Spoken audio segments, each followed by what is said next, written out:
যাও না, ফুচকা খেয়েছি না, নামবো ওই 5টায় যাই। আর নামবো না, নামলে উঠতে পারবো না। এখানে বসার জায়গাগুলো উঠিয়ে দিয়েছে, ব্যারেজের গেট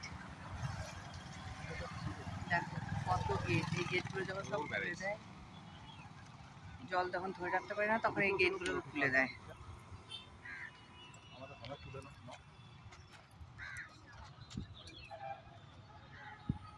এটা আমার সোনুর জন্মস্থান, এটা আমার জন্মস্থান। আমাদের সব বাবা মা চলে গেছে কিন্তু স্মৃতি রয়ে গেছে।